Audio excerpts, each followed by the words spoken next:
Halo Happy Investor, kembali lagi dengan NH Korindo Sekuritas. Hari ini Senin 9 Oktober 2023, seperti biasa akan memaparkan market update dan juga rekomendasi saham.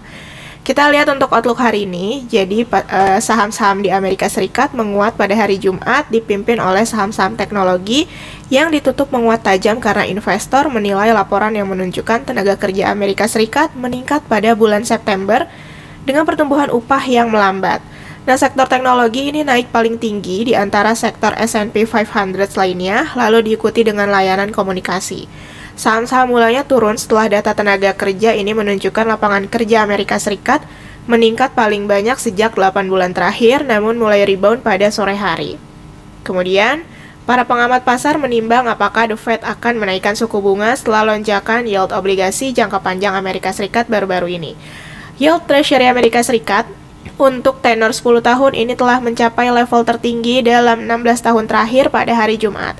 Data hari itu juga menunjukkan moderasi dalam upah yang mungkin disebabkan oleh sebagian besar penambahan kerja bulan lalu berada di industri dengan upah yang lebih rendah. Nah, kemudian data-data penting lainnya, para investor menunggu data Consumer Price Inflation untuk bulan September dan Producer Price Index yang akan rilis minggu depan. Dan para investor juga menantikan laporan keuangan kuartalan yang akan datang dengan bank-bank besar termasuk JP Morgan yang akan melaporkannya minggu depan. Kemudian Dow Jones Industrial Average ini naik 0,87%, S&P 500 juga mengalami kenaikan 1,18% dan Nasdaq juga naik 1,6%. Untuk minggu ini S&P 500 naik 0,5%. Kemudian Dow turun 0,3%, sementara Nasdaq naik 1,6%. Kenaikan baru-baru ini menyusul penurunan tajam saham-saham pada bulan September dan kuartal ketiga. Kemudian, data ekonomi mencatat bertambahnya 336.000 pekerjaan di bulan September, hampir 2 kali lipat dari perkiraan. Namun, tingkat pengangguran ini tetap tidak berubah pada 3,8%, dan upah per jam mengalami kenaikan tipis hanya 0,2%, menandai pertumbuhan tahunan paling lambat dalam 18 bulan terakhir. Kemudian, ada laporan non-farm payroll yang kuat ini memicu gelombang penjualan baru di pasar obligasi Amerika Serikat. Akibatnya, yield obligasi Amerika Serikat untuk tenor 10 tahun dan 30 tahun meningkat 5 basis poin.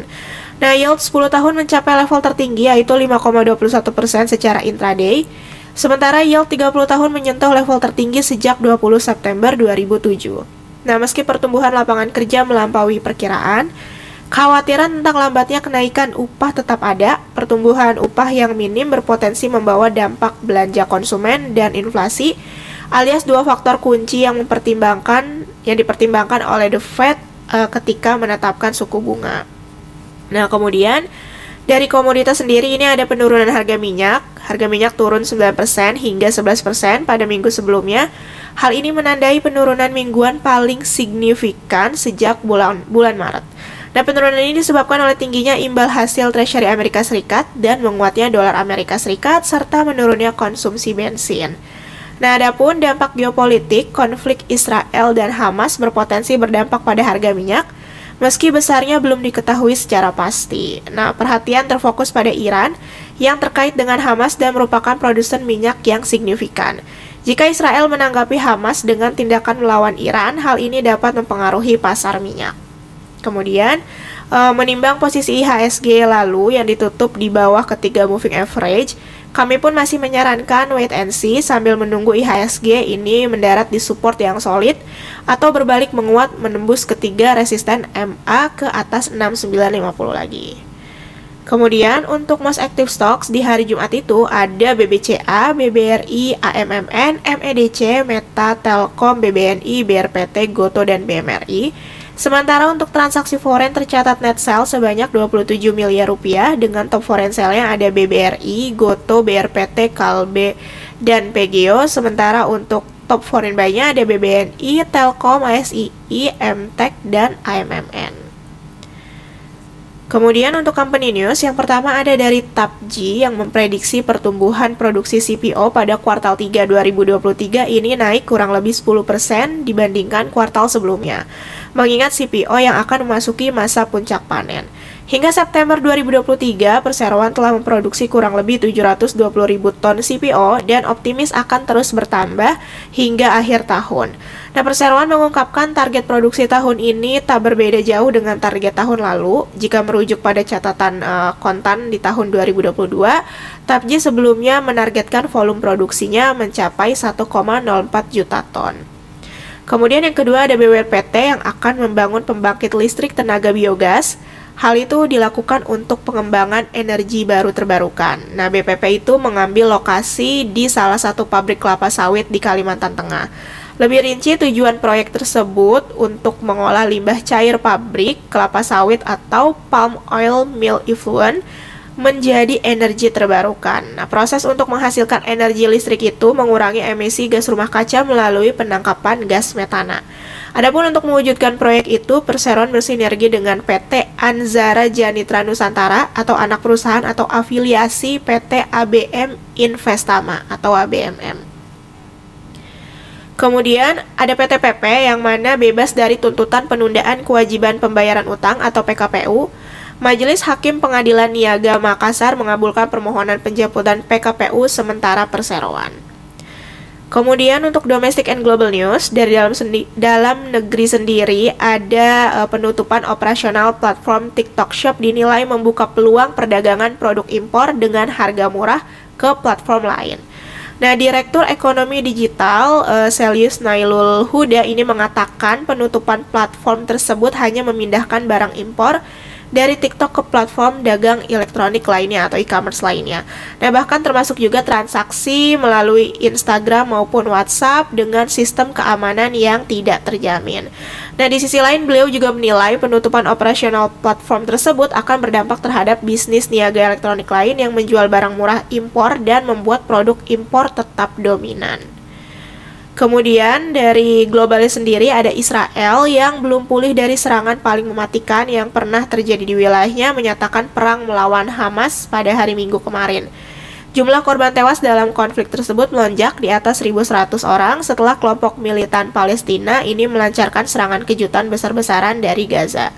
Adapun Perdana Menteri Benjamin Netanyahu ini mengatakan bangsa yang terkejut dan berduka atas perang yang panjang dan sulit sehari setelah Hamas menembakkan ribuan roket ke Israel dan mengirimkan gelombang milisi yang menembak mati warga sipil serta menyandra sedikitnya 100 orang.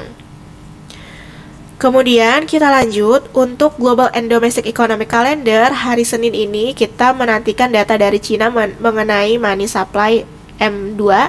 Kemudian juga ada dari Indonesia mengenai Consumer Confidence Index dan dari Jerman yaitu Industrial Production. Untuk corporate calendar hari ini hanya ada RUPS dari emiten SMMT, Kopi, dan BNGA. Kemudian untuk teknikal hari ini HSG kami proyeksikan konsolidasi bearish dengan overview-nya menguji resisten ketiga moving average serta menjaga support minor dari level previous low-nya. Dan support terdekat ini di 6840 hingga 6825. Resisten terdekat di 6940 hingga 6950. Advice perdagangan hari ini yaitu hold atau wait and see. Kemudian ada MEDC, rekomendasi kami hari ini yaitu spekulatif buy. Dengan overview-nya harga berada antara Fibonacci retracement 50 dan 61,8%. Menguji resisten moving average 10 dan 20 serta 50. Nah, kemudian untuk target terdekat di 1515 hingga 1520, stop loss di 1265. Kemudian ada BBKP yang mana rekomendasi kami hari ini yaitu spekulatif buy dengan overview-nya berada di area support jangka panjang serta RSI yang oversold. Untuk target terdekat di 95, kemudian stop loss-nya di 87.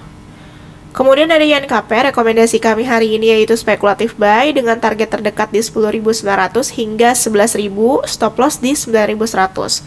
Adapun overview-nya rebound dari support lower channel, kemudian juga menguji resisten MA10 dan 20. Kemudian ada DSNG, rekomendasi kami hari ini yaitu spekulatif buy dengan overview-nya rebound dari tumpukan support moving average, target di 660, kemudian stop loss-nya di 590. Nah, kemudian ada XCL, rekomendasi kami hari ini spekulatif buy dengan overview-nya ini berada persis di support lower channel-nya. serta perlu menembus resisten MA10 dan 20. Target terdekat di 2440 hingga 2460, kemudian stop loss di 2340. Oke, sekian mengenai paparan hari ini. Terima kasih.